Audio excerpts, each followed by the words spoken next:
Look, when you have a situation where there is a concerted effort to stigmatize an ethnic nationality and blame them for everything that goes wrong, and that ethnic nationality in response now say, okay, you know what? So that they will not say that it is we who are causing problem. Please stay out of any wahala that is being orchestrated. I can't blame them. If the Igbo man is saying, I don't have any problem with Tinubu, I'm not part of any protest against the government, I can't blame them for saying that. I grew up in an era where whenever there was any problem, the first thing people did was to loot. And who are the people who lost when shops and markets were looted or burnt? It was Igbo, because those are that's the merchant class in Nigeria. Long time ago, when Nigeria had not become the evil forest that it is today, it was just in his infancy at that time. The Igbo man learned that the government has nothing for him. So he learned to survive on his own. You will rarely ever find an Igbo man applying to the civil service or looking for salary job. So the average one, even the ones I went to university with, they will go and attach themselves to somebody in the market. They will learn a trade. So they learned to do without government.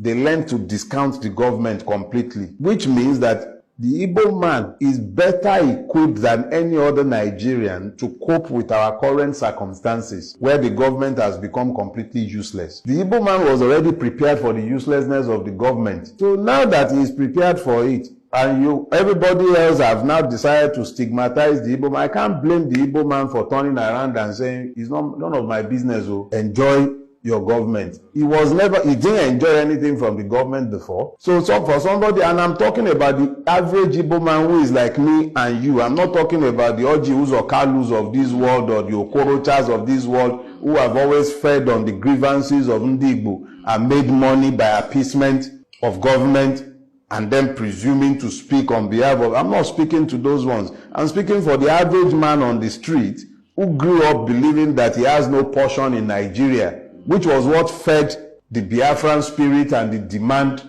for Biafra even 50 years after the Civil War.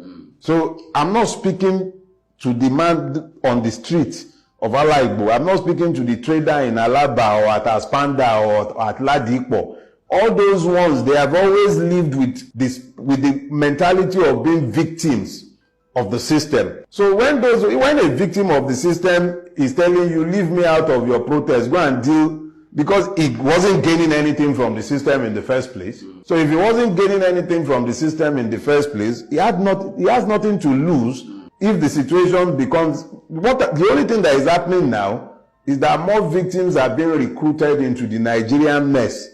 So why should he, who was always a victim, further victimize himself by joining those he believes are responsible for his victimhood? Unfortunately, it only assures the victimization of everybody. But it is now incumbent on those of us who know better to help him to understand that, yes, we understand that was yesterday. But for us to all come out of this together, you would have to move away from that pain to now walk. Now at least everybody is now suffering. Yorubas will say that it means that until suffering is democratized, it is not possible to end it. The suffering in Nigeria has now been democratized. Long ago, I predicted that the Nigerian revolution will start in northern Nigeria. The only reason I said so at the time is because the North had always been the reason we could not find common purpose to fight the evil. But now that the person in power in the presidency is not a northerner, and is at best a nominal Muslim, and the suffering has now been fully democratized, the northern street, I'm not talking about the northern elite, the northern street has no interest in forbearing and continuing to suffer.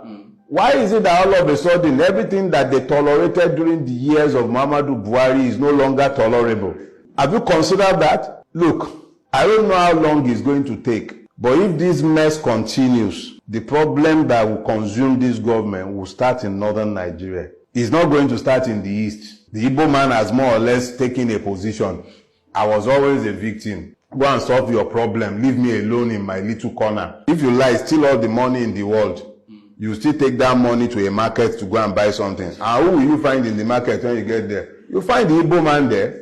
Whether it's food you are buying, whether it's building material, whether it's car, you find the Igbo man is there in the market waiting for you. So he's already in a position of advantage. So why would he disadvantage himself unless you people show him a readiness for change? So that is where we are right now. It might seem like nothing is going to happen, but something will definitely happen. This system is not sustainable.